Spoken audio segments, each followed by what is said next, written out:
لا حول ولا قوة إلا بالله العلي العظيم. أعوذ بالله من الشيطان اللعين الرجيم. بسم الله الرحمن الرحيم. الحمد لله رب العالمين، والصلاة والسلام على سيد الأنبياء والمرسلين المخاطب بطه وياسين سيدنا ونبينا وشفيع ذنوبنا وحبيب قلوبنا وطبيب نفوسنا مولانا أبي القاسم محمد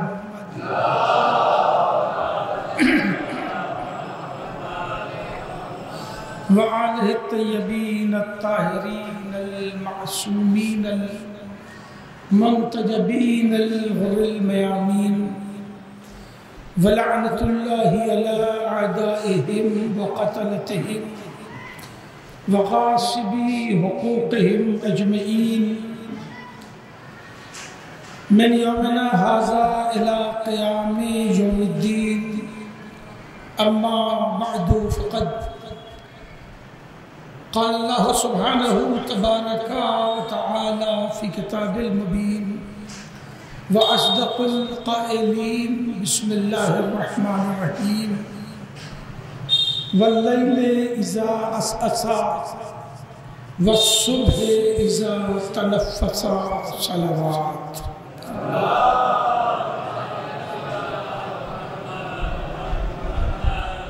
ایک بار سورہ حمد اور 3 بار سورہ توحید کی تلاوت فرما کر مرحوم الحاج نصیر رضا صاحب ابن ولی اللہ صاحب مرحوم کی روح کو ایصال ثواب کرتے ہیں.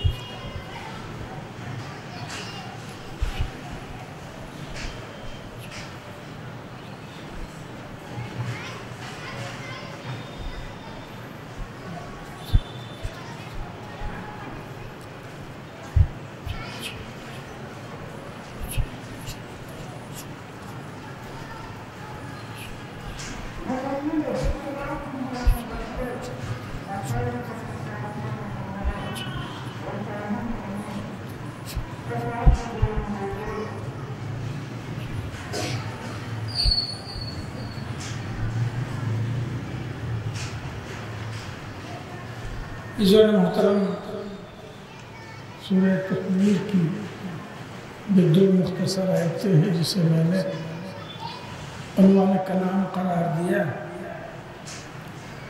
ارشاد ہوتا ہے واللیل اذا عسعس، رات کی قسم جبکہ اس کی تاریکی ہلکی پڑ جائے. رات کی قسم جبکہ اس کی سیاہی ڈھل جائے.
واللیل اذا عسعس،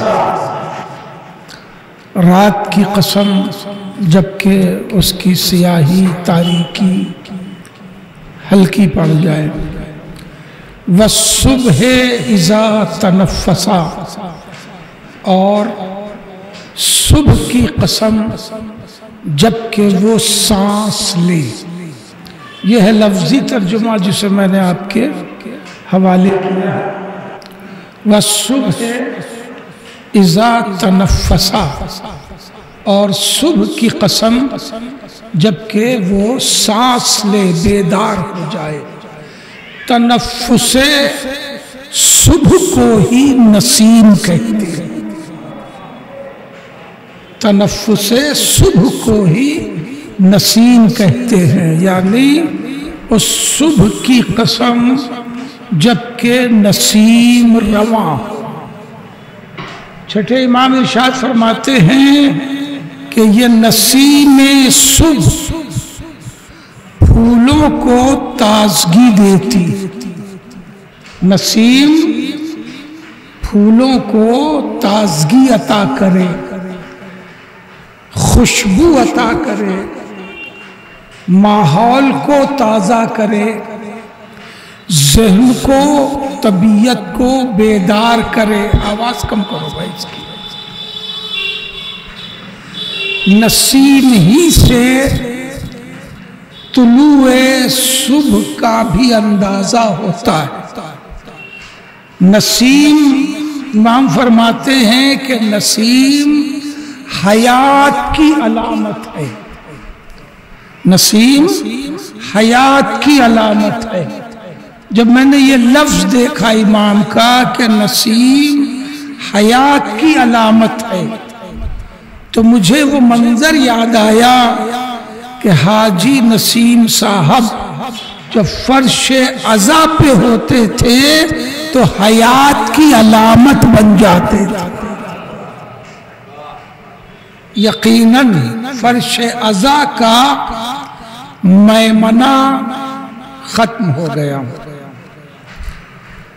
یہی جملہ اگر میں نے ان کی موجودگی میں پڑھا ہوتا تو منظر فرش کا کچھ اور ہوتا۔ وہ ذاکرین کو حوصلہ بھی دیتے تھے، فضائل سننے کا حق بھی ادا کرتے تھے۔ فضائل سننے کا بھی ایک سلیقہ ہوتا ہے۔ بہت حیرت ہوتی ہے ان لوگوں پر کہ جو فضائل اہل بیت سنیں اور چہرے سے کچھ آثار نمودار نہ ہو۔ فضائل سنیں اور چہرے پہ تازگی نہ آئے، فضائل سنیں اور اس کا کوئی رد عمل نہ ہو۔ بہت مشہور حدیث ہے اہل سنت کے درمیان بھی کہ وہ کہتے ہیں کہ ہم عہد رسول میں ذکر علی کر کے نسلوں کا اندازہ کر لیا کرتے تھے، ذکر علی کر کے نسلوں کا اندازہ کر لیا کرتے تھے۔ حاجی نسیم صاحب فرش عزا کی زینت تھے۔ یہ لفظ فرش عزا کی زینت، یہ تہذیب عزاداری میں ایک مخصوص علامتی لفظ ہے، فرش عزا کی زینت۔ آئیے مرتبہ آگے آ جائیے۔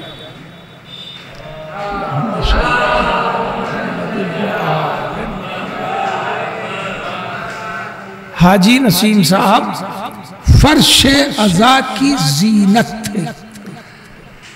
شاید آپ لوگوں کو اس بات کا اندازہ ہے کہ نہیں ہے، وہ جب بھی بیٹھتے تھے تو آگے بیٹھتے تھے اور داہنی طرف بیٹھتے تھے۔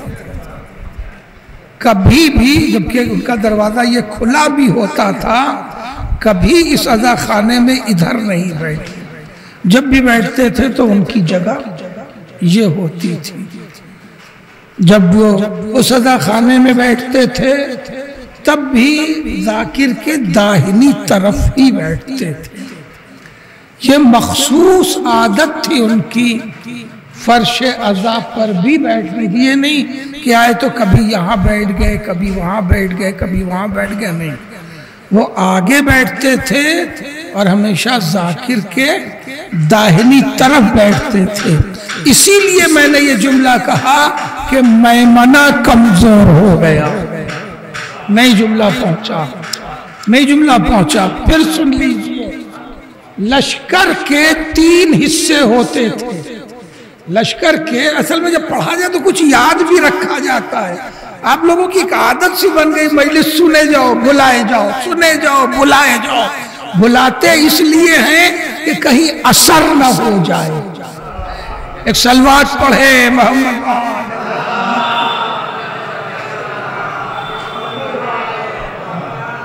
دیکھیں، مجلس بلانے میں فائدہ ذاکر کا ہے اور نقصان مجمع کا ہے. مجلس بھلا دینے میں فائدہ ذاکر کا ہے اور نقصان مجمع کا ہے. بلا دیں گے تو 2 سال بعد پھر وہی مجلس وہ آ کے پہنچ جائے گا. پھر وہی مجلس 2 سال بعد آ کے پہنچ جائے گا. یاد رکھیں گے تو پھر نہیں پڑھے گا، وہ پھر نیا مضمون کہیں نہ کہیں سے لا کے ہی پڑھے. تو یہ ذاکر کا فائدہ ہے. اب مجمع کا نقصان یہ ہے کہ جب بھلاتے جائیں گے تو اس کا کوئی اثر ہی مرتب نہیں ہوگا. میں یہ پڑھ چکا ہوں، بتا چکا ہوں، لشکر کے 3 نہیں بلکہ 4 حصے ہوا کرتے تھے. 3 مرکزی حصہ ہوتا تھا، ایک جزوی حصہ ہوتا تھا. جزوی حصے کو مقدمۃ الجیش کہتے ہیں. مقدمۃ الجیش یہ ایک چھوٹی سی ٹکڑی ہوتی تھی جو 2 افراد پر بھی مشتمل ہو سکتی تھی، 5 افراد پر بھی. اور اس کا کام ہوتا تھا میدان جنگ میں آگے سب سے رہنا اور حالات کا اندازہ کر کے پیچھے والے لشکر کو اطلاع دینا. اور اگر کوئی افتاد پڑ جائے تو ڈٹ بھی جانا. اس لیے بزدل نہیں رکھا جاتا تھا، بہادر رکھا جاتا تھا کہ جو اکیلے بھی ڈٹنے کی ہمت رکھتا ہو. اسے مقدمۃ الجیش کہتے ہیں. حر جو تھا وہ مقدمۃ الجیش ہی کا سردار تھا. جناب حر جو ہیں وہ مقدمۃ الجیش ہی کے سردار تھے، اسی لیے انہیں آگے بھیجا گیا تھا. توجہ ہے؟ تو مقدمۃ الجیش کا قانون ہوتا تھا لشکر کا اندازہ لگانا، اس کی خبر دینا. پھر اصل لشکر جو ہوتا تھا اس کے 3 حصے ہوتے تھے. ایک حصہ ہوتا تھا بائیں ٹکڑی، بایاں محاذ. ایک ہوتا تھا داہنی ٹکڑی، داہنا محاذ. اور ایک ہوتا تھا درمیانی محاذ. ٹھیک ہے؟ درمیانی محاذ سیدھا کھڑا کیا جاتا تھا.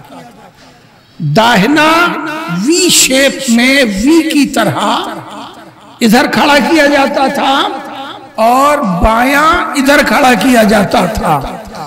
بائیں کو میسرہ کہتے تھے، بائیں کو میسرہ کہتے تھے. داہنے کو میمنہ کہتے تھے اور درمیان کے لشکر کو قلب لشکر کہتے تھے. امام علی مقام نے قلب لشکر کا علمبردار جناب عباس کو بنایا تھا. میمنہ کے علمبردار جناب حبیب تھے اور میسرہ کے علمبردار جناب زہیر قین تھے. میسرہ کے علمبردار جناب زہیر قین تھے اور میمنہ کے علمبردار جناب حبیب ابن مظاہر تھے. اور قلب لشکر کے علمبردار باب الحوائج حضرت عباس تھے. مرکزی علمبردار قلب لشکر کا ہی علمبردار کہلاتا ہے. اور یہ دونوں سپورٹنگ ہوتے تھے، سہارے کے علمبردار ہوتے تھے. اگر جملہ پہنچے تو میں عرض کر دوں اس موقع پر بھی ایک جملہ کہ حبیب بچپنے کے دوست تھے. جناب زہیر قین بہت بعد میں سفر کربلا میں شامل ہونے والے ایک غیر گروہ کے آدمی تھے، غیر گروہ کے، مگر یہی تو کمال محبت حسین ہے۔ میں جملہ پہنچ رہا، یہی تو کمال محبت حسین ہے کہ جو دو سب سے بعد میں آئے، سب سے بڑا مقام حسین سے پا لیا۔ ایک کو حر کہتے ہیں، دوسرے کو زہیر قین کہتے ہیں۔ اور جو ہے ایک صلوات پڑھے۔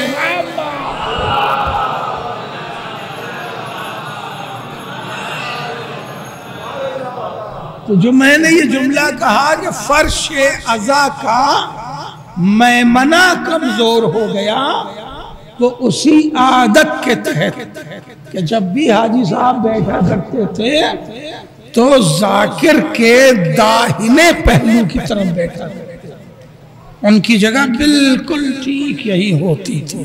بہت خلا محسوس کر رہا ہوں میں، ان کے چلے جانے سے فرش عزا کا میمنہ چلا گیا۔ ذاکروں کے لیے وہ ایک حوصلہ تھے، فرش عزا کی زینت تھی۔ بات یہاں سے آ گئی تھی کہ وَالصُّبْحِ اِذَا تَنَفَّسَا، صبح کی قسم جب کہ وہ سانس لے، اور تنفس صبح کو ہی نسیم کہتے، تنفس صبح کو ہی، صبح کی اس سانس کو، اس ہوا کو ہی نسیم کہتے ہیں۔ جو بھی صبح کی نسیم کا عادی ہو جائے وہ کبھی بیمار نہیں پڑا، کیونکہ میں نے عرض کیا نا کہ چھٹی معنی فرمایا کہ نسیم حیات بخش ہوتی ہے۔ جو نسیم صبح کا عادی ہو جائے اسے بیماریاں نہیں لگا سکتی، کیونکہ نسیم حیات بخش ہوتی ہے۔ حاجی نسیم صاحب یقیناً اپنی فیملی کے لیے تو بہت حیات بخش تھے، اور اگر مجھ سے پوچھا جائے تو وہ اس سماج کے لیے آئیڈیل تھے۔ مسئلہ صرف یہ ہے کہ ہم لوگ اس قدر حسد کے شکار ہیں کہ کسی سے نہ آئیڈیا لیتے نہ آئیڈیل بناتے۔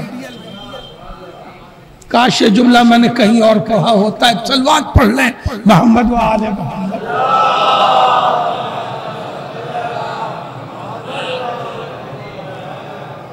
ہم اتنا حسد کے شکار ہیں کہ نہ کسی سے آئیڈیا لیتے نہ آئیڈیل بناتے، نہ کسی سے آئیڈیا لیتے۔ آئیڈیا اس لیے نہیں لیتے کہ اگر کوئی آئیڈیا دے، کسی سے رائے مشورہ نظریہ خیال، آئیڈیا میں سب چیزیں آتی ہیں، اس لیے نہیں لیتے کہ اگر کوئی دے کہتے یہ بہت قابل بن رہے،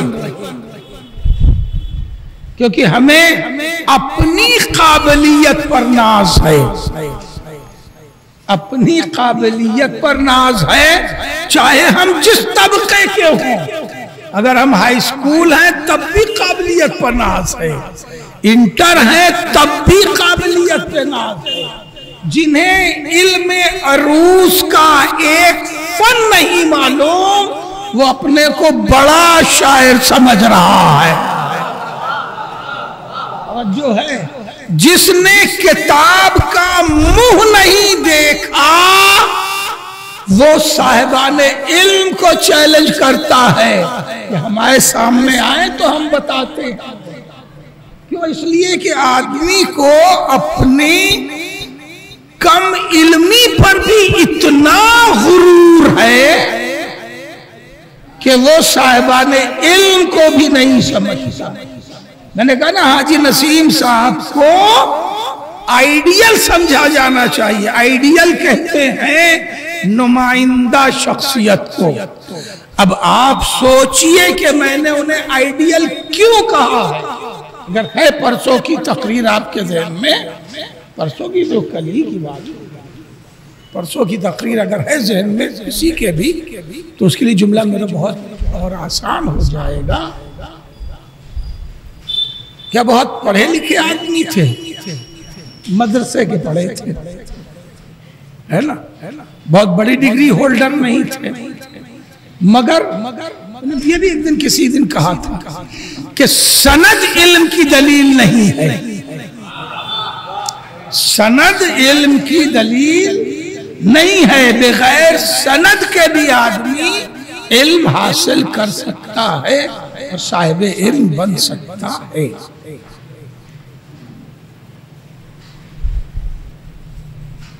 پہلے ان کے جو فنون تھے، وہ جو یہاں کا فن رائج فن ہے، اس فن کے ماہر تھے، اس طرح انہوں نے کسب معاش کیا۔ اس کے بعد انہوں نے بہت پاکیزہ تجارت شروع کر دی، یعنی مذہبی اور درسی کتابیں فروخت کرنے لگے۔ ظاہر ہے وہ بہت بڑے پبلشر نہیں تھے، بہت بڑے پبلشر ہوں، پریس لگا ہو، ملینر نہیں تھے۔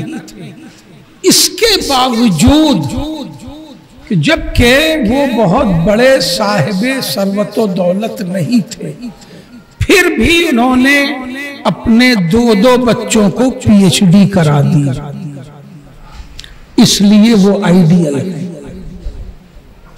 ہم اپنی بات کر رہے ہیں، مجھے سوچنا چاہیے، میں سوچتا ہوں اور سوچا ہے تبھی پڑھ رہا ہوں، بغیر سوچے کوئی نہیں پڑھ سکتا۔ جب پہلے سوچے گا، غور کرے گا، تبھی الفاظ ترتیب پاتے ہیں، تبھی ذہن تک آتے ہیں۔ میں نے سوچا ہے اور میں سوچ رہا ہوں کہ ایک عام سی زندگی گزارنے والا آدمی، اور اس نے اپنے بچوں کو اعلیٰ تعلیم تک پہنچا دیا۔ ماشاءاللہ ایک بچہ آئی ٹی کا ہے، آئی ٹی، اب میں آئی ٹی پہ پڑھوں کہ مجلس پڑھوں؟ آئی ٹی میں کمال حاصل کرنا یہ کوئی معمولی بات نہیں ہے۔ آئی ٹی میں کمال حاصل کرنا، آئی ٹی کے شعبے میں جانا، پی ایچ ڈی کرنا، یہ انتہائی غیر معمولی چیز ہے۔ کیا کبھی اہل محلہ نے، اہل قصبہ نے اس طرح سوچا کہ ایک عام کتاب فروخت کرنے والے کا بچہ آئی ٹی میں ہے اور ایک مرتبہ پائے ہوئے ہے؟ یہ کیسے ہو گیا؟ ہم سے پوچھئے تو میں بتاؤں وہ کیسے ہو گیا۔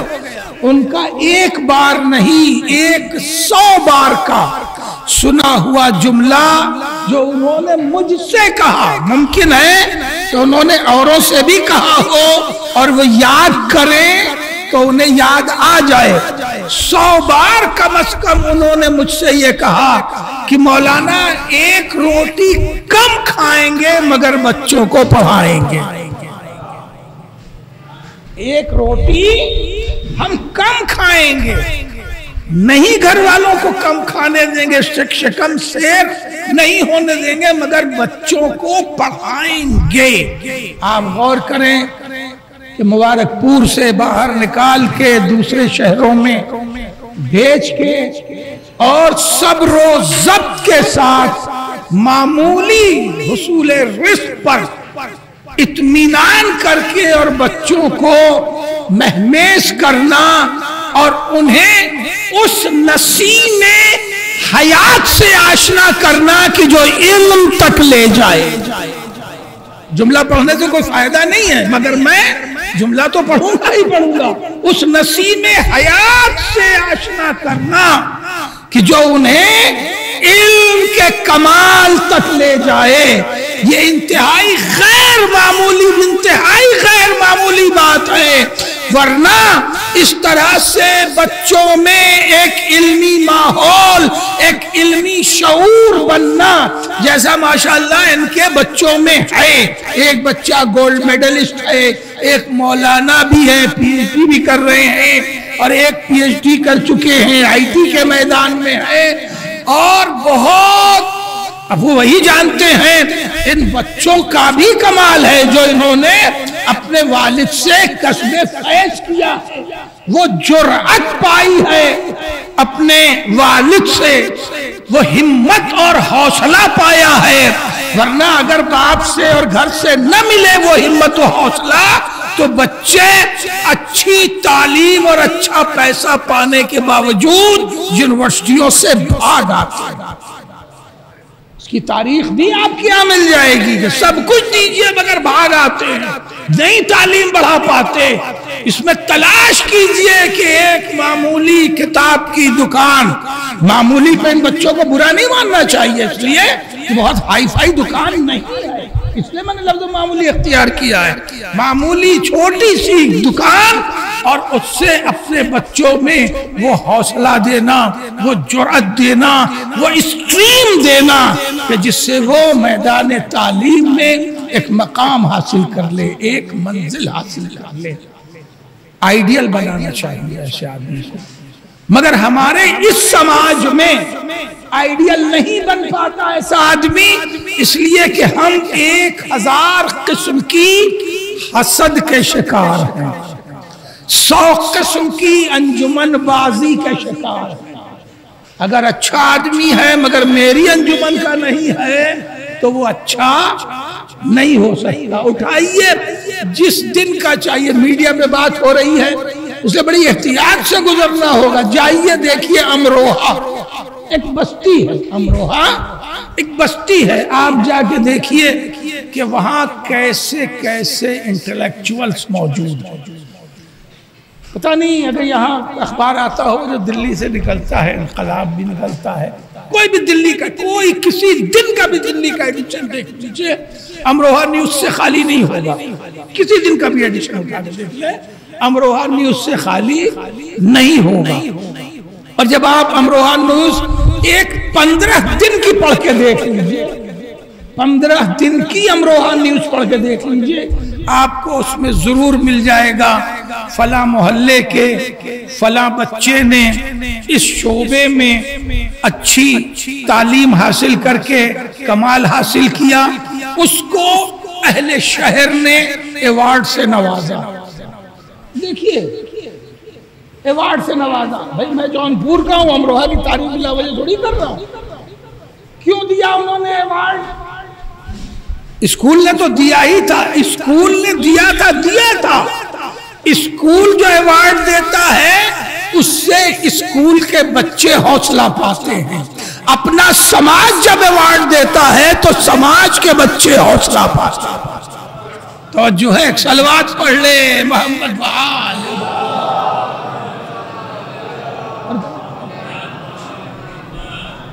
انسان کو چاہیے کہ بغض سے دور، حسد سے دور، شعور و ادراک کی اور ارتقاء کی زندگی جیے، اور اس کا ایک ہی طریقہ ہے، آج قسم کھا لیجئے کہ آج کے بعد کسی دوسرے کی برائی نہیں کریں گے۔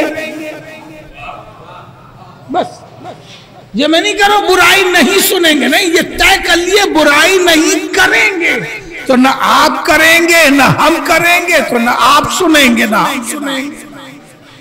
صرف ایک کام یہ بستی سیکھ لے کہ ایک دوسرے کی غیبت نہیں کریں گے، برائی نہیں کریں گے، خدا کی قسم ماحول بدل جائے گا، غلط فہمیاں ختم ہو جائیں گی۔ غلط فہمی بے جا شکایتوں، برائیوں اور اعتراض سے پیدا، اور جو آپ کی بستی میں بچہ حوصلہ مند نکلے اسے پہچانیے بھی، پہچانوائیے بھی۔ بہت بوجھل تو ہو گئی نہیں طبیعت، ایک صلوات ہی پڑھ لیجئے محمد و آل محمد۔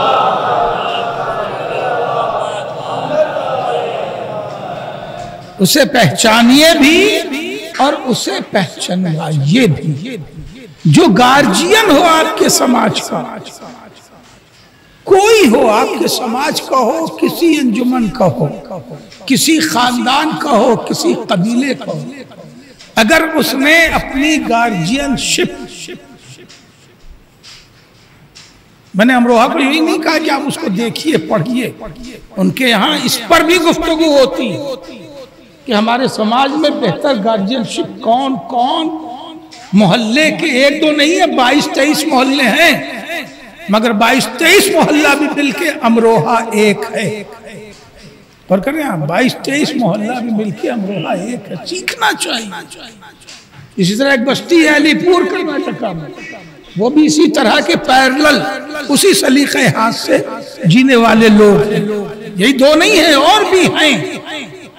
وقت زیادہ نہیں لینا چاہتا، جو حوصلہ مند بچے ہوں، پھر میں جملہ دہرا رہا ہوں، انہیں پہچانیے بھی پہچانوائیے بھی۔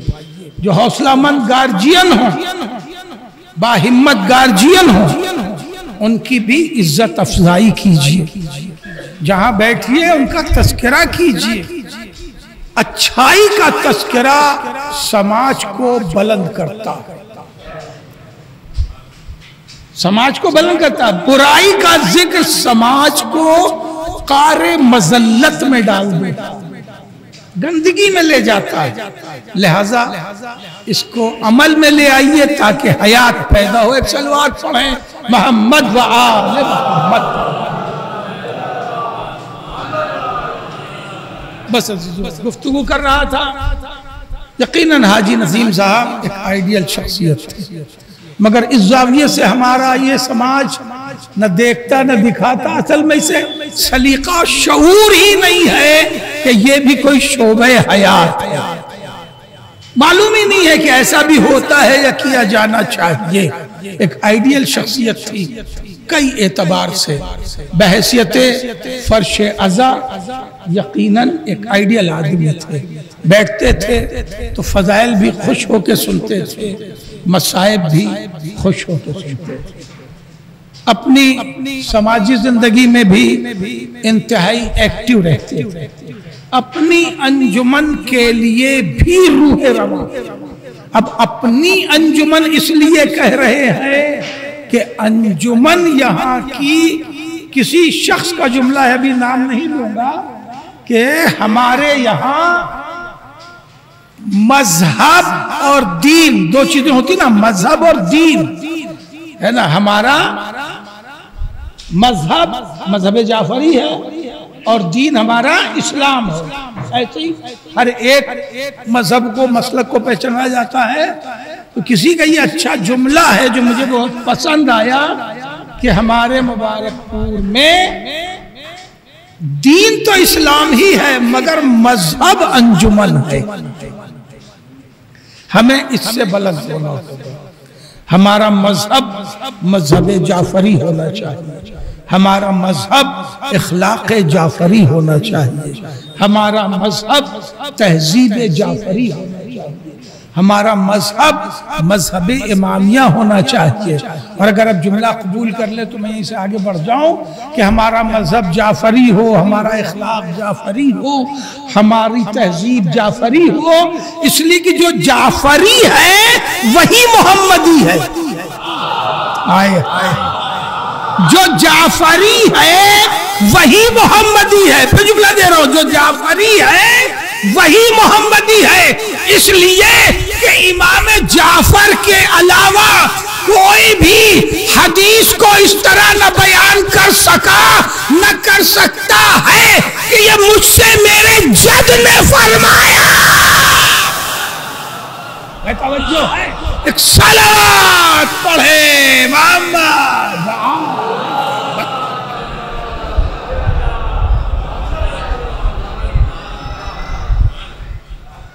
بس مجھے جو پڑھنا تھا میں پڑھ چکا۔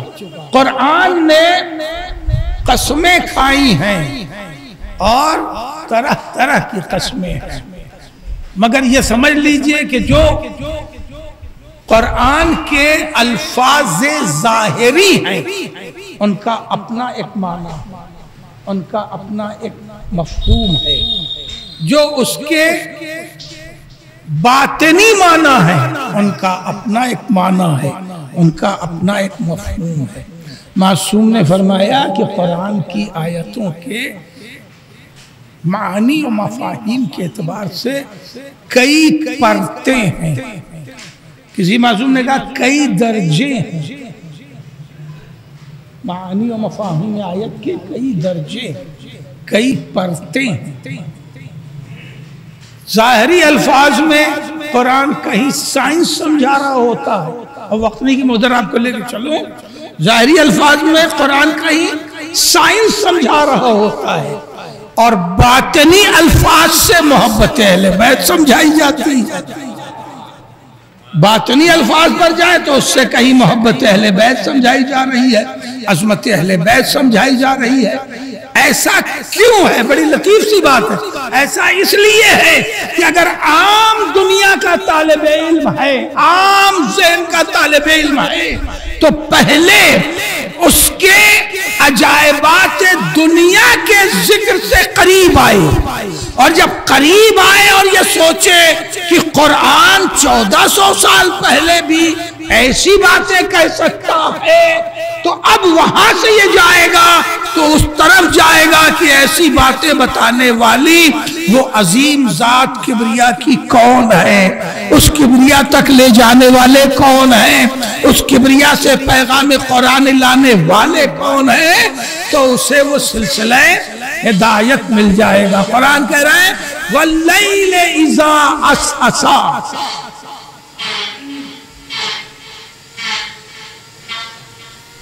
کیا کچھ کام ہو رہا ہے شاید.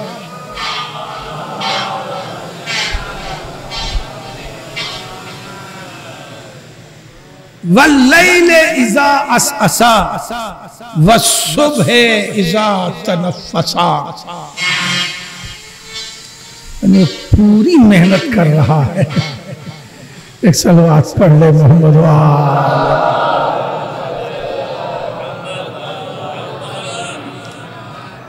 رات کی قسم کہ جب اس کی تاریکی ہلکی پڑنے لگے، اور صبح کی قسم جبکہ وہ سانس لے. قرآن نے رات اور صبح کے اوپر بہت گفتگو کی ہے. اب وہ پورا ایک سبجیکٹ ہی ہو جائے گا، پورا شاید عشروں کا سبجیکٹ ہو جائے کہ اگر اس کو پڑھا جائے اور باقاعدہ پڑھا جائے.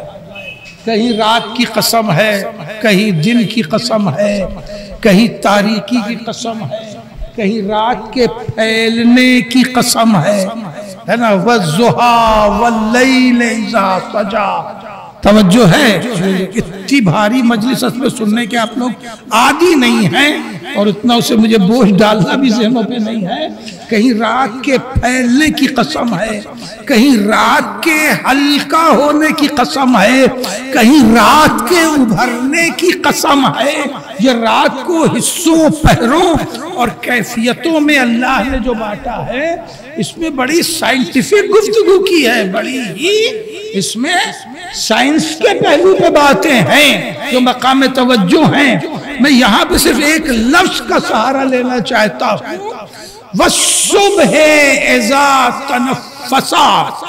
صبح جب کہ وہ سانس لے. صبح جب کہ وہ سانس لے.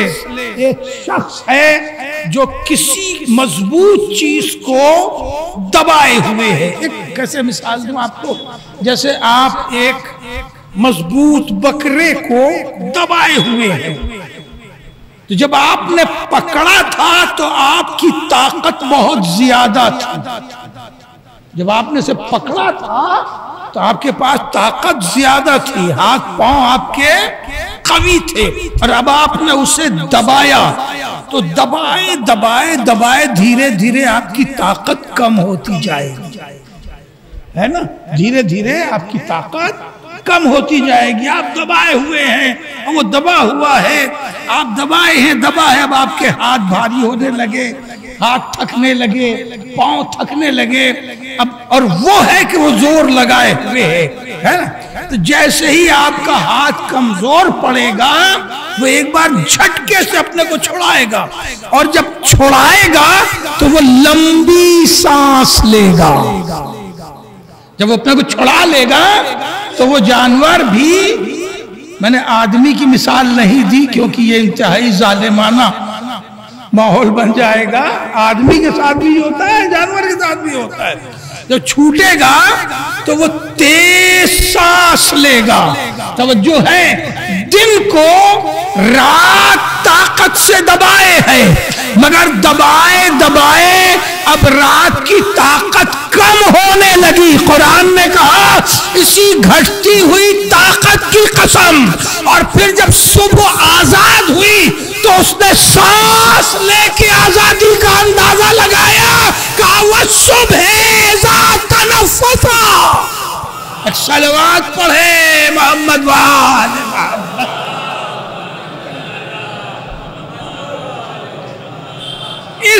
اس تبدیلی فطرت و عمل کو بھی قرآن نے مقام سبحان میں درج کیا ہے، مقام سبحان میں درج کیا ہے کہ سبحان ہے وہ ذات، سبحان ہے وہ ذات کہ جو رات سے دن کو نکالتا ہے، دن سے رات پیدا کرتا ہے۔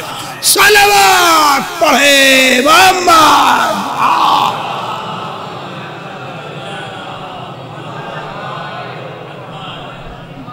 ارشاد ہوتا ہے وَاللَّيْلِ إِذَا عَسْعَسَ، رات کی قسم جبکہ وہ ہلکی ہوتی جائے، وَالصُّبْحِ إِذَا تَنَفَّسَ، اور صبح کی قسم جبکہ وہ چونچال ہو کے بیدار ہو۔ اگر آپ محسوس کریں تو ایک منظر سے گزرنا چاہتا ہوں، قرآن نے تشبیہات میں بھی بات کی، رات کی قسم جبکہ وہ تھک کے نڈھال ہو، لفظ سنبھالیے گا، رات کی قسم جبکہ وہ تھک کے نڈھال ہو، اور صبح کی قسم جب وہ آرام کر کے بیدار ہو۔ لفظ سنبھالیے، رات کی قسم جبکہ وہ رات کی ڈیوٹی کر کے، رات کی ڈیوٹی کر کے تھک کے نڈھال ہو، اور صبح کی قسم جبکہ وہ آرام کر کے بیدار ہو۔ اگر یہ دو لفظیں پہنچ گئیں تو کیا آپ کو ان دو لفظوں میں شب ہجرت نظر نہیں آ رہی ہے؟ رات کی قسم جبکہ کفر تھک کے نڈھال ہو گیا، اور صبح کی قسم جب حیدر کرار بیدار ہوئے۔ صلوات پڑھے محمد۔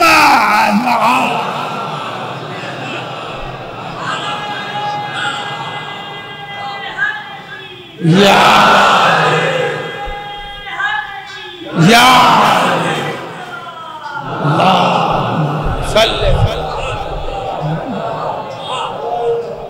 جہاں اللہ نے رات کی اور صبح کی قسم کھائی، وہی علامات شب و روز کی بھی قسم ہے، علامات شب و روز کی بھی قسم ہے۔ دن کی علامت سورج ہے، رات کی علامت چاند ہے۔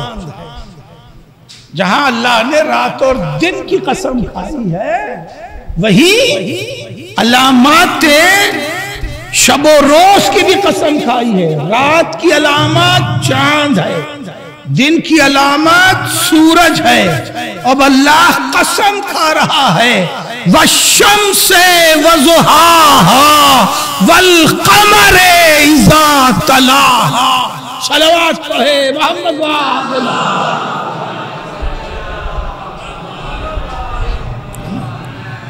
وَالشَّمْسِ وَضُحَاهَا، سورج کی قسم اور اس کی ضیاء باری کی قسم، سورج کی قسم اور اس کی ضیاء باری کی قسم، اس کی تیز روشنی پھیلا دینے کی قسم۔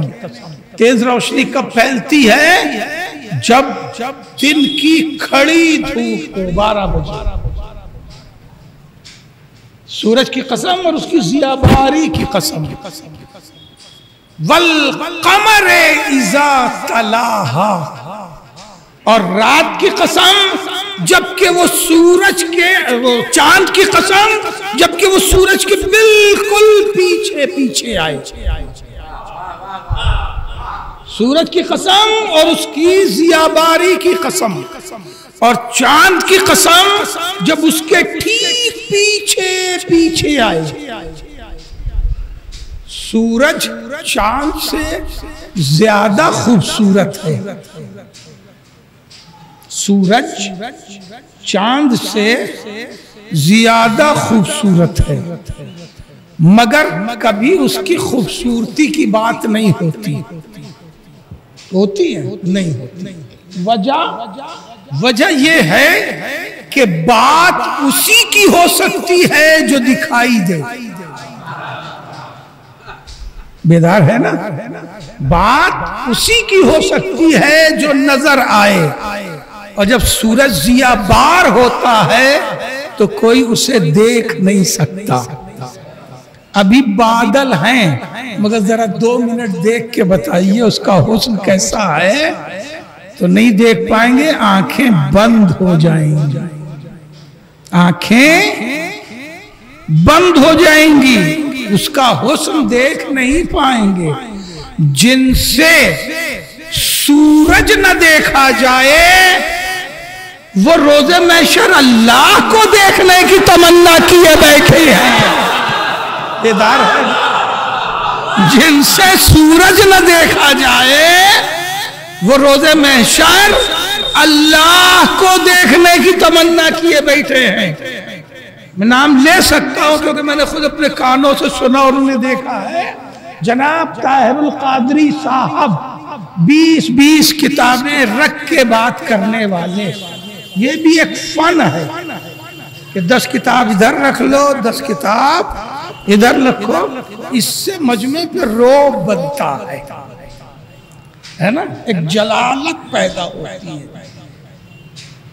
20 کتابیں رکھ کے انہوں نے یہ جملہ پڑھا تھا کہ قبلہ مومن روز محشر اللہ کو ایسے ہی دیکھے گا جیسے 14ویں کا چاند میٹھا میٹھا ٹھنڈا ٹھنڈا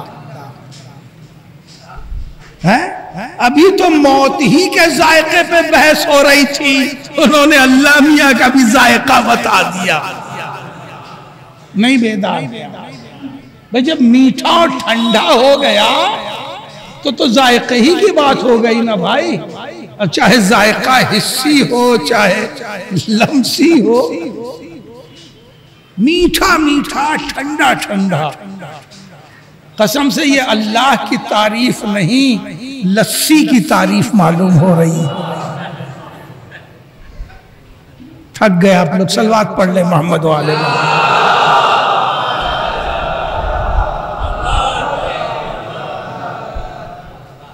ہے نا روز محشر اللہ کو مومن اس طرح دیکھے گا جیسے 14ویں کا چاند میٹھا میٹھا ٹھنڈا ٹھنڈا دیکھے گا. خدا کی قسم. ارے یہاں آ جائیے بھائی, اسے مت گھس کے مت بیٹھے.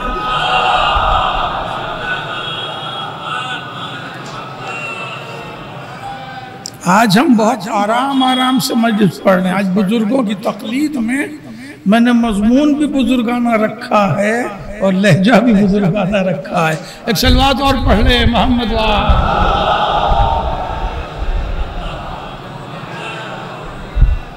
تو میں نے نام اس لیے لے لیا کہ میں نے خود انہیں بنفس نفیس سنا ہے, تو اس لیے میں نے عرض کیا کہ اللہ مومن کو روز محشر ایسے ہی نظر آئے گا جیسے 14ویں کا چاند میٹھا میٹھا ٹھنڈا ٹھنڈا. اچھا یہ 14ویں کا چاند کی مثال کیوں دی؟ اللہ سورج کی طرح کیوں نظر نہیں آئے گا؟ اللہ سورج کی طرح کیوں نظر نہیں آئے گا بھائی؟ اس لیے کہ چاند تو وہ اجرام و اجسام فلکی میں سے ایک ہے جس کی روشنی بھی اپنی نہیں ہے. اب آپ کہیے کہ عروج جون پورین لفظوں کا ترجمہ بھی کرو تو ترجمہ نہیں کرو. آسمان کے ستاروں میں سیاروں میں چاند وہ شے ہے جس بیچارے کی روشنی بھی اپنی ذاتی نہیں ہے، سورج کی آریتن لی ہوئی روشنی سے چمکتا ہے، مانگے کی روشنی سے چمکتا ہے، بھیک کی روشنی سے چمکتا ہے۔ تو جب اللہ کی تشبیہ دینی تھی تو سورج کی دیتے، اس لیے کہ وہ اس کی اپنی ذاتی روشنی ہے، مانگے کی روشنی نہیں ہے۔ مگر سورج سے کیوں تشبیہ نہیں دی؟ اس لیے کہ تشبیہ سورج سے کیوں کر دی جائے؟ کیونکہ سورج کو کوئی دیکھ ہی نہیں سکتا۔ گھبرا گئے ہیں، ہے نا؟ مضمون بدلوں گا نہیں۔ سورج کو کوئی دیکھ ہی نہیں سکتا۔ سورج صرف دو وقت میں نظر آتا ہے، ایک تب دکھائی دیتا ہے جب ابھی کمال لے رہا ہو، ایک تب دکھائی دیتا ہے جب ابھی کمال حاصل کر رہا ہو، ایک تب دکھائی دیتا ہے جب زوال پا رہا ہو۔ میں جملہ پہنچا، تشریح بھی کروں گا۔ سورج انسان تب دیکھ سکتا ہے جب وہ طلوع ہو رہا ہو، تو وہ کمال کی طرف جا رہا ہوتا ہے تو دکھائی دیتا ہے، اور ایک تب دکھتا ہے جب وہ ڈوب رہا ہو۔ جب ڈوب رہا ہوتا ہے تو وہ زوال پذیر ہو رہا ہوتا ہے، تو جب کمال پا رہا ہو تب بھی کامل نہیں ہے، جب زوال پذیر ہو رہا ہو تب بھی کامل نہیں ہے، اور جب کامل ہوتا ہے تو کوئی سورج کو دیکھ بھی نہیں سکتا۔ توجہ ہے؟ تو اللہ کی تشبیہ انہوں نے دی تو 14ویں کے چاند کی تشبیہ دی۔ عجیب آدمی ہے، اللہ کہہ رہا ہے لیسا کمثلہ شیء، میری تشبیہ کسی سے دی ہی نہیں جا سکتی، کتابیں رکھنے سے کوئی فائدہ نہیں ہے۔ صلوات پڑھے محمد وآلہ۔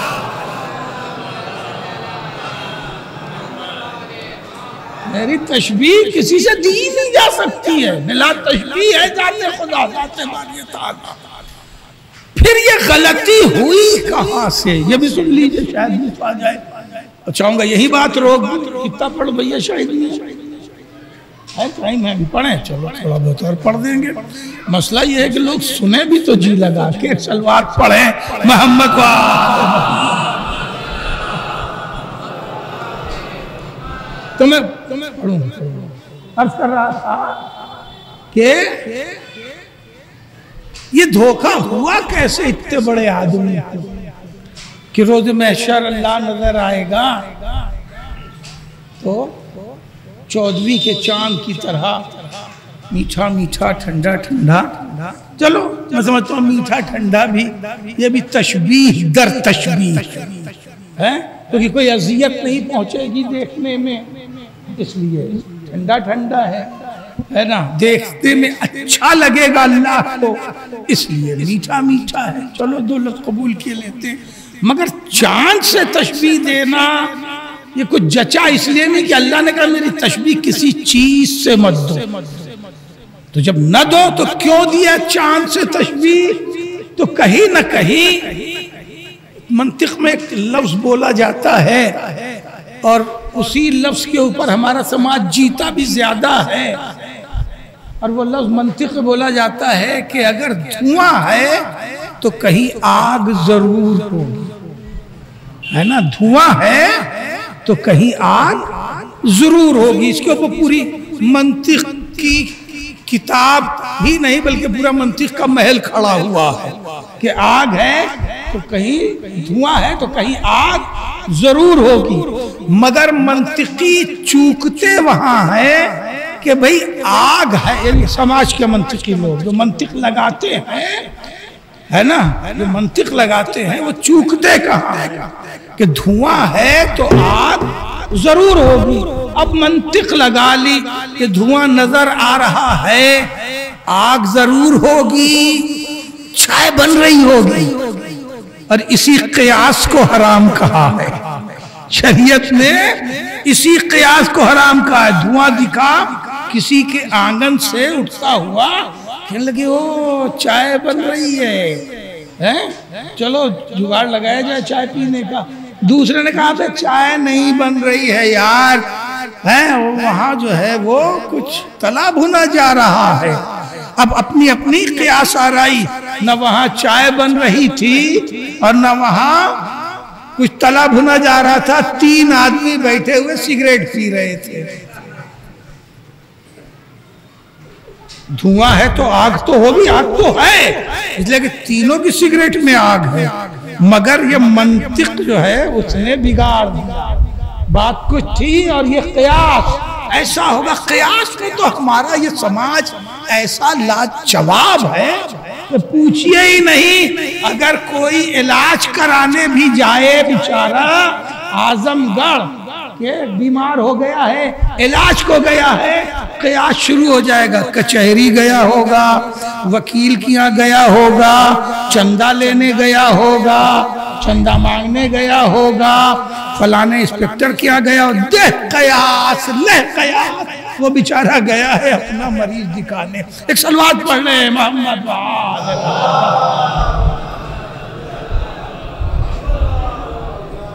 تو بات یہاں سے یہاں تک تھوڑا دماغ تو آج لگانا ہی ہوگا میری گفتگو میں. تو بات یہاں سے آ گئی کہ یہ جو اللہ نظر آنے لگا مومن کو، لطف آئے گا اگر توجہ کریں گے تو یہ کہیں نہ کہیں کوئی آگ تو تھی جس کا دھواں لگ گیا. قاری طاہر القادری صاحب کو کہیں آگ تھی جس کا دھواں لگ گیا. کہنے لگے او اللہ نظر آئے گا مومن کو. اللہ نظر نہیں آئے گا اور اللہ کبھی. آئیے شبیر صاحب صلوات پڑھ لیں محمد وآل محمد.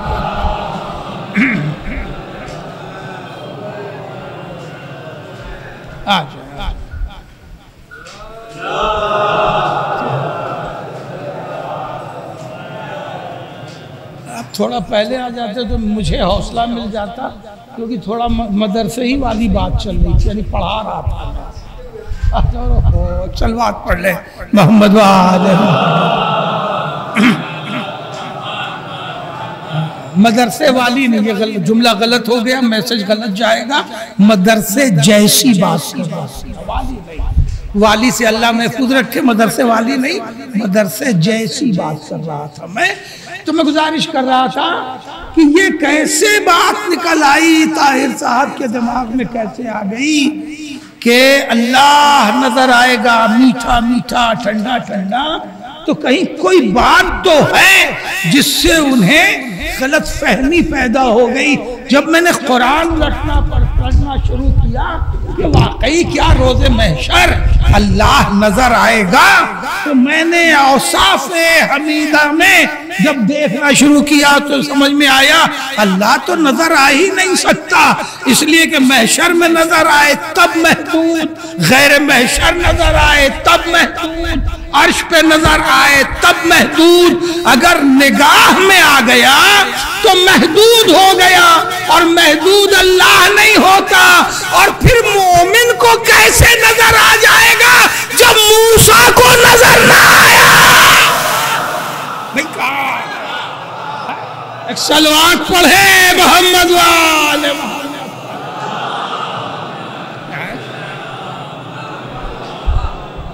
جناب موسیٰ اولو العزم نبی، جناب موسیٰ صاحب دین و شریعت نبی، جناب موسیٰ کلیم اللہ نبی. اپنے منہ لگے نبی سے بھی جب اللہ نے گفتگو کی تو کہہ دیا موسیٰ بات کرنا اور ہے، میں دکھائی نہیں دوں گا. میں جملہ پہنچا، اپنے منہ لگے نبی. لیکن جو منہ لگا ہوا ہوتا ہے وہ بہت سی باتیں منوا لیتا ہے. بلکہ میں نے تو یہی دیکھا ہے کہ لوگ منہ لگتے ہی اسی لیے ہیں کہ کچھ ناجائز کرایا جائے.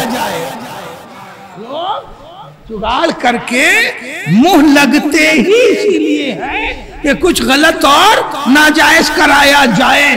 اتنے منہ لگے ہوئے نبی تھے کہ چھوٹی چھوٹی بات لیے ہوئے ٹور پر پہنچے جا رہے ہیں، پالنے والے وہ بھوکا کیوں ہے، وہ پیاسا کیوں ہے، وہ مریض کیوں ہے، انہوں نے یہ مانگا ہے، انہوں نے یہ کہلایا ہے.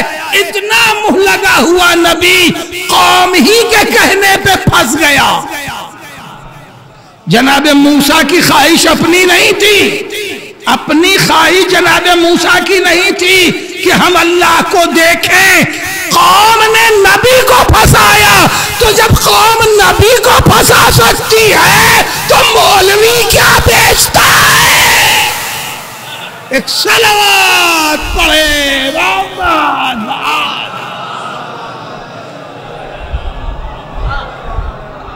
اے موسیٰ جاؤ اپنے اللہ سے کہو ہم اسے دیکھنا چاہتے ہیں.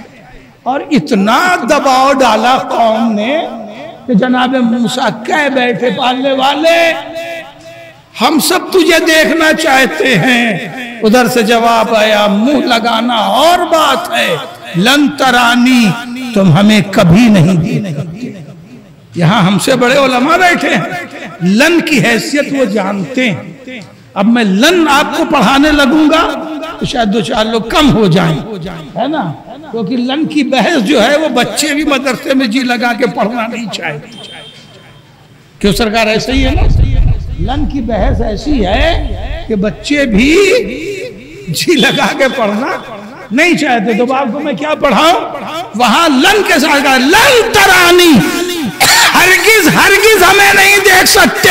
تو اب آپ غور کریں، بس آپ کو تھکانا نہیں چاہتا، آپ غور کریں کہ جناب موسیٰ اللہ کے نبی، منتخب نبی، 313 والے نہیں 5 والے نبی، اولو العزم نبی، صاحب شریعت نبی، پہلی کتاب کے مالک نبی، اللہ کے منہ لگے ہوئے نبی. مگر اللہ نے ان سے کہہ دیا کہ تم مجھے دیکھ نہیں سکتے. تو جو اللہ جناب موسیٰ کو نظر نہ آئے وہ کسی مومن کو کیسے نظر آئے گا؟ پھر یہ کہاں سے ان کے دماغ میں آ گیا کہ مومن اللہ کو روز محشر دیکھے گا 14ویں کے چاند کی طرح، تو عزیزو اللہ کو نہیں دیکھے گا. میں نے قرآن سے پوچھا تو قرآن نے کہا تمہیں معلوم نہیں ہے ہم محمد کو مقام محمود پر بٹھائیں گے. ہم محمد کو مقام محمودہ، خدا قسم لفظ سنبھال لیے، مقام محمودہ. محمود اللہ ہی کا تو لقب اور نام ہے نا. ہم محمد کو مقام محمود پر بٹھائیں گے. اب سمجھ میں آیا، ہوں گے مصطفیٰ بیٹھے ہوئے، یہ نادان سمجھیں گے اللہ ہے.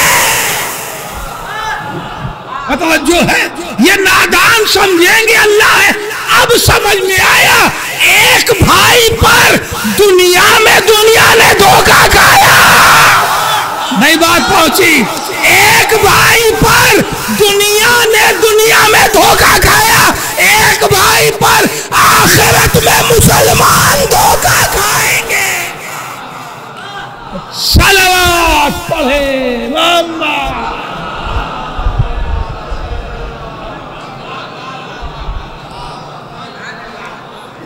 بس عزیز ایک اور صلوات پڑھ لے محمد.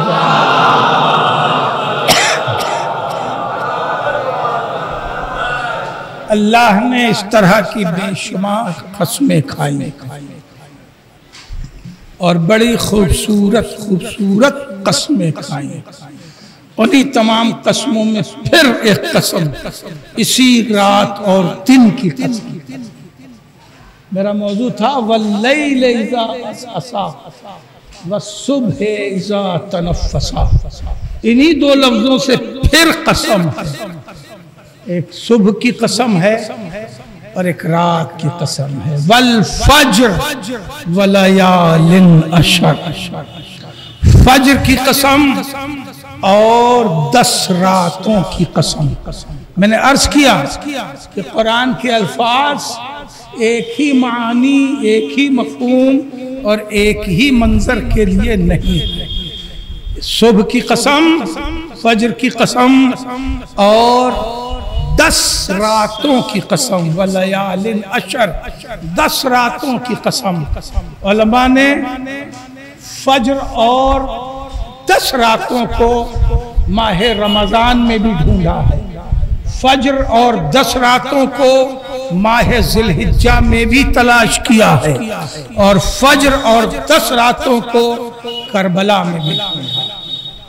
اگر تینوں نسبتوں کا وقت نہیں ہے کہ میں اس پر بحث و موازنہ کروں اس وقت، مگر یہ زیادہ قربت کربلا سے نظر آتی ہے۔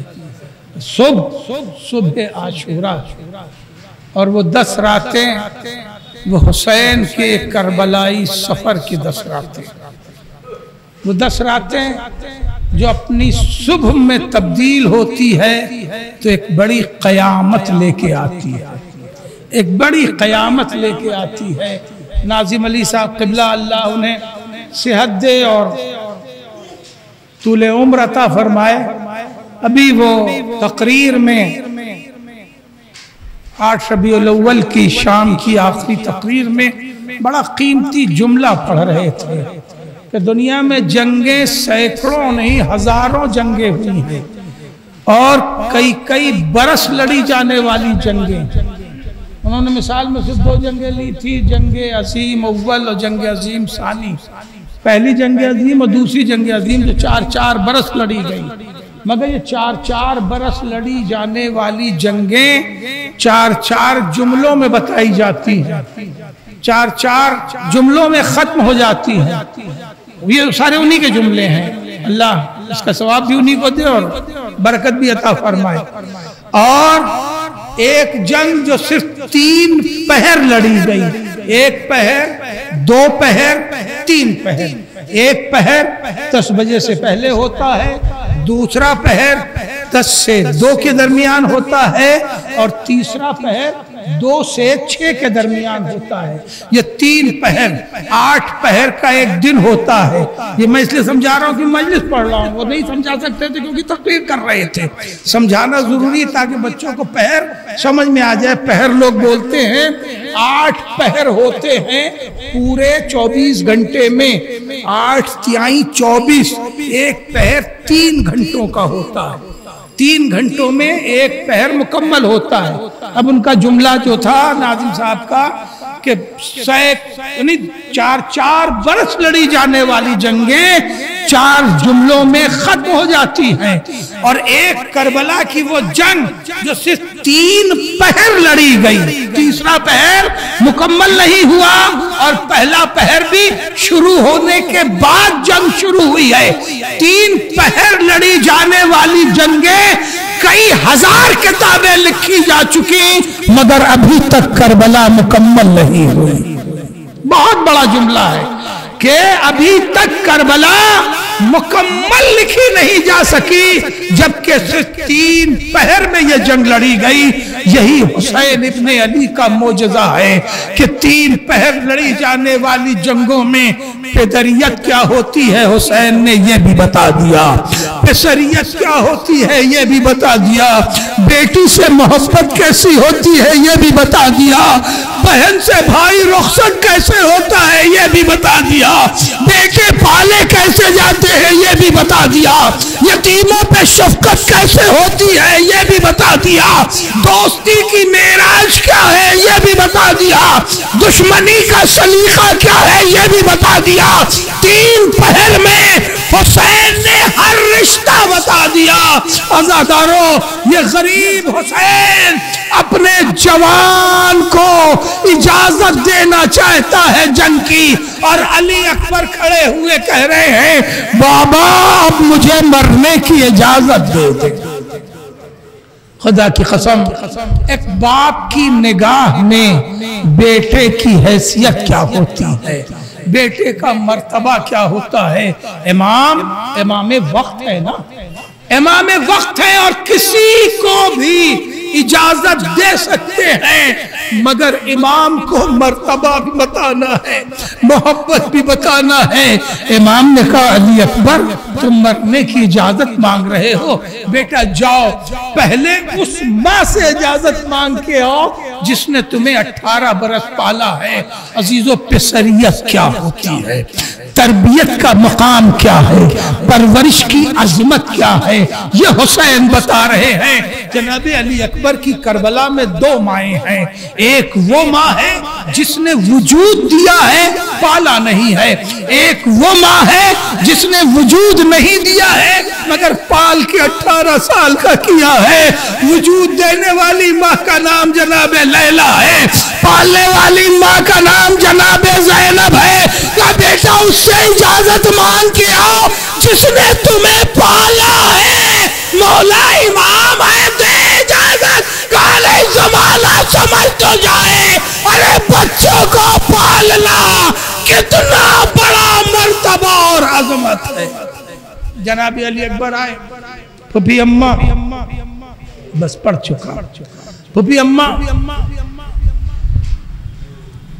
میں کون ہوں؟ کہ بیٹا میرا نور نظر ہے، لخت جگر ہے۔ اس طرح سن لو یہ جملے کہ یہ اس ماں سے علی اکبر بات کر رہے ہیں جو اپنے 2 جوان بچوں کو قربان کر کے بیٹھی ہے، دل پہ 2 داغ لیے بیٹھی ہے۔ اس ماں سے کہہ رہے ہیں مادر گرامی میں کون ہوں؟ کہ تو میرا لخت جگر ہے، نور نظر ہے۔ کہ بھوبی اماں اور میرا بابا کون ہے؟ کہ بابا تیرا کہنا کیا چاہتا ہے؟ بھوبی اماں بتائے تو صحیح کہ تیرا بابا زہرا کا نور نظر ہے، زہرا کا لخت جگر ہے۔ کہ میری بھوبی اماں یہ بتائے آپ کو پیارا کون ہے؟ اپنا لال کہ زہرا کا لال؟ کلیجے سے لگا کے کہا علی اکبر تو اجازت لینے آیا ہے، میرے لال جا، حسین پہ سب کچھ قربان۔ جزاک اللہ، خدا کسی غم میں نہ رلائے سوائے غم امام مظلوم میں۔ ہاں زدہ جناب علی اکبر باہر آئے، بس مکمل کر دی گفتگو۔ باہر آنے کے بعد کہا بابا پھپھی اماں نے اجازت دے دی۔ کچھا بیٹا خدا حافظ۔ گھوڑے پہ بٹھایا، علی اکبر گھوڑے پہ بیٹھے، بیٹھ کے اپنے گھوڑے کو چلایا۔ کچھ دور جانے کے بعد پلٹ کے دیکھا تو دیکھا بوڑھا باپ کمر پکڑے ہوئے پیچھے پیچھے چلا رہا ہے۔ علی اکبر نے اپنے کو گھوڑے سے گرا دیا، دوڑتے ہوئے آئے، بابا سے لپٹ گئے۔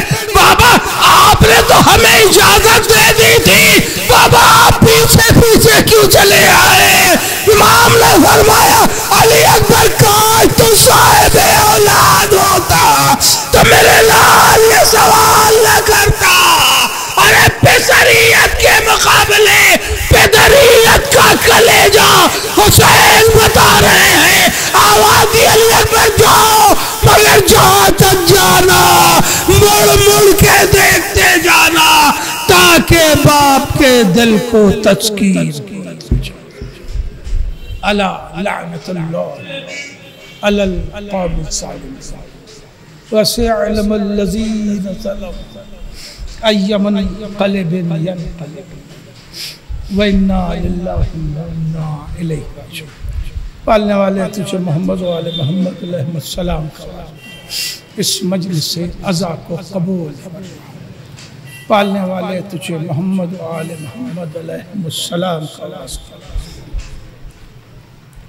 تمام مومنین و مومنات جہاں جہاں بھی ہیں ان کے جان مال عزت و آبرو کی حفاظت فرما۔ تمام مومنین و مومنات کی حاجات دنیاوی اور اخروی کو پورا فرما۔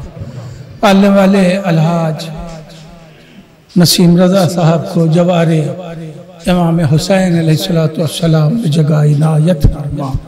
ان کے تمام متعلقین کو صبر جمیل عطا فرما۔ پالنے والے ہم سب کو توفیقات نیک عنایت فرما۔ امام زمانہ کے ظہور میں تعجیل فرما۔ ہم سب کو امام کے معین و مددگار میں شمار فرما۔ پالنے والے ایک بار سورہ حمد اور 3 بار سورہ توحید کی تلاوت فرما کر مرحوم الحاج نسیم رضا صاحب ابن ولی اللہ صاحب کی روح کو ایصال ثواب کر دے۔ ربنا تقبل منا انکا انت السمیع